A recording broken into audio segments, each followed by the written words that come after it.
Hi, I'm Alicia Silverstone, and I'm on Broadway right now in Time Stand Still, and I'm here to answer your Broadway.com questions.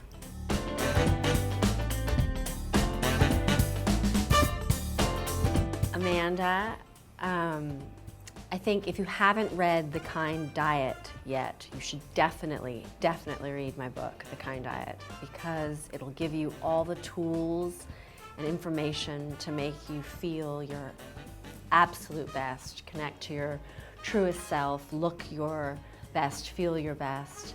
And I kind of put all my years of doing this into this book.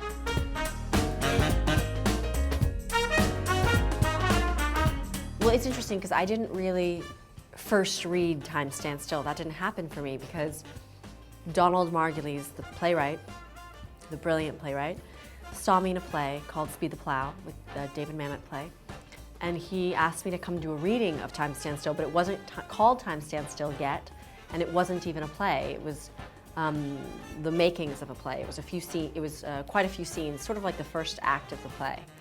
And so I went to this reading, and I hadn't read anything. None of us had read anything, and 4 people were there, including myself, and then on top of Donald. And he sort of told us how he wanted to do it, and we all read it out loud, cold to each other. And he moved scenes around in that process. It was fascinating to watch him do this. Like, oh, maybe that should go here. Oh, no, that should go there. We don't need that. Sort of editing his own work as we were doing it. And then we presented it to the Geffen, who commissioned the play. I've sort of grew with the play, so I never had that first reading of the play experience. I just had, but when I first said the words, it was so exciting and so stimulating and so much fun.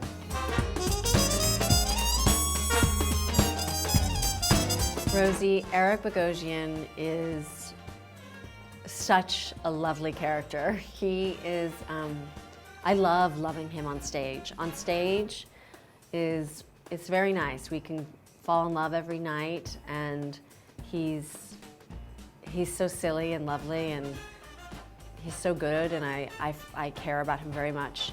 Or the other day he brought me these delicious thumbprint cookies that he got from a vegan raw place that were delicious.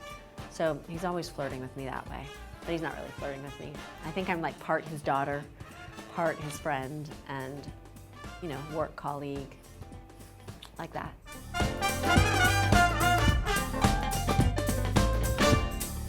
Cheryl.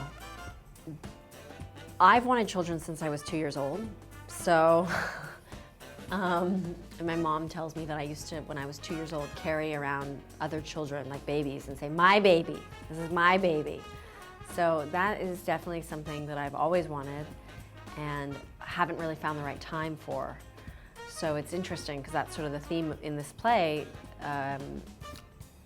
Laura Linney's character is sort of trying to figure out if she should have baby or not have baby, if it's too late, if she actually wants one. My character is she's pregnant, she's having a baby, and she's so happy about it.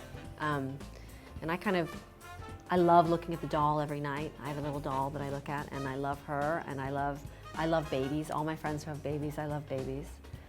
But I'm just not ready today to do what I know I need, because I know I'll be more of a stop everything, be a mommy kind of mom, and I'm not quite ready to do that. So maybe in a year, who knows, we'll see. But that is an ongoing dilemma, the when to have a baby question.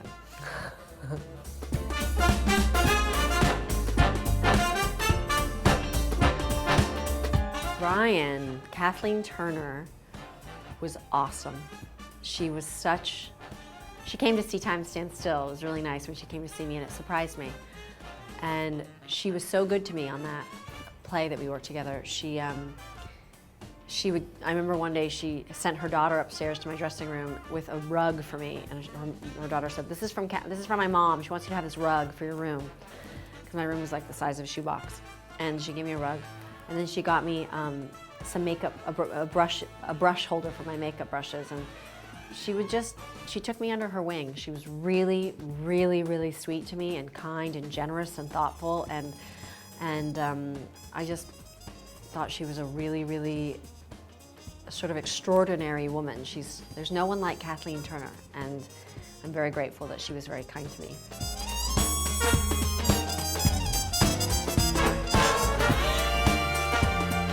Sunny.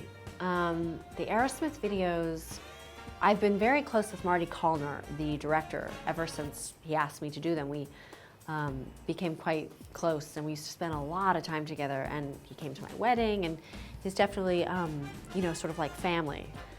And so Marty Callner, and then I run into Liv Tyler sometimes, and very occasionally run into her father, but not as much.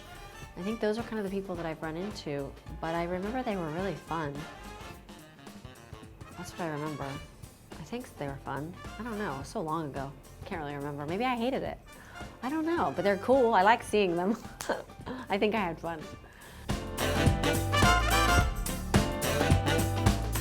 Casey, that's kind of you to suggest that my busy schedule looks graceful. I don't know that it is.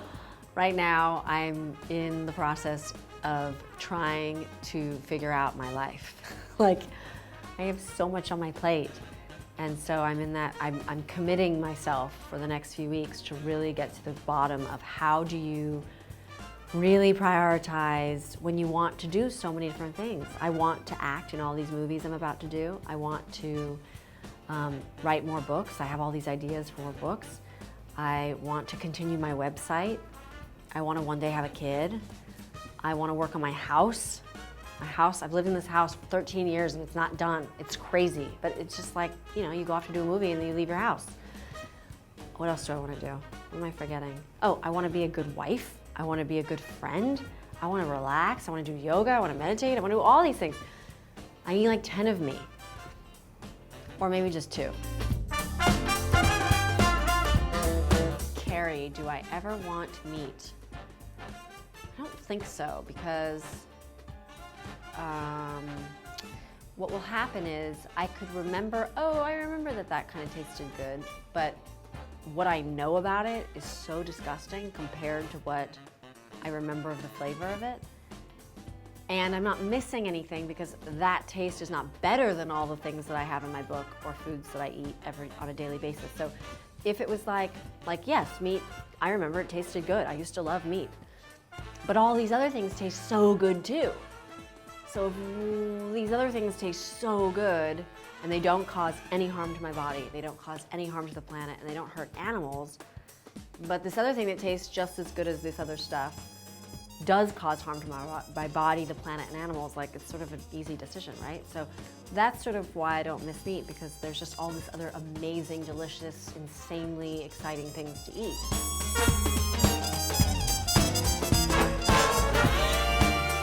Hannah, I don't know specifically about how to get on Broadway to a young actor, but I would say that if you love acting classes and you're totally and completely stimulated and excited and turned on by playing and staying free and open and